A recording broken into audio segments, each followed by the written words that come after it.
Hi guys! So we're again for a new video. So guys, kung naghahanap kayo ng mga murang Yu-Gi-Oh cards katulad ng mga ganito, mga holo at napakaganda, mga original na cards pero walang pambili, pero umasa kayo sa mga ganito, mga fake cards din, mga tin, nako guys, makaka 700 to 600 pa kayo kasi kailangan yung dalawang beses bumili ng ganito, klaseng tin.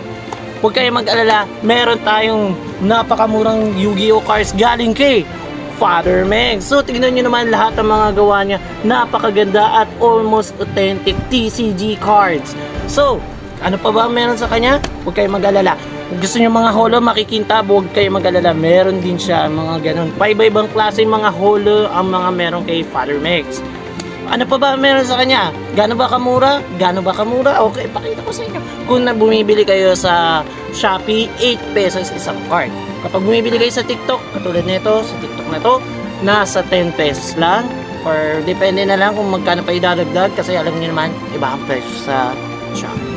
So, kunyaring bumili kayo ng tiga 8 pesos, ayan, napakaganda ng itsura, pero walang back print. Bakit ganon? Siyempre, 8 pesos lang. Pwede rin kayo magpagawa ng may front at back. Eh kuya, paano yan? Marami na akong mga Yu-Gi-Oh cards. Pwede rin naman, kunin mo yung isa sa mga Yu-Gi-Oh cards mo, ipasok mo lang dito sa likod niyan. At mukha na siyang lalong mas authentic dahil may backprint.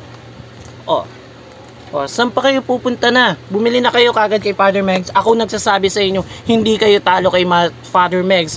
Dahil si Father Megs, napakadali niya lang kausapin. At kung ano request nyo, magagawa niya kagad. Hindi lang to sa Yu-Gi-Oh, meron din siyang Magic the Gathering at Pokemon cards. So, depende sa inyo kung gusto nyo ipaprint TCG o CG. Bahala na kayo. Ako nagsasabi sa inyo, hindi kayo lugi sa mga ganitong klaseng cards. Kapag may pera na kayo, kung ako sa inyo, bumili din kayo ng original. Iba pa rin ang original cards.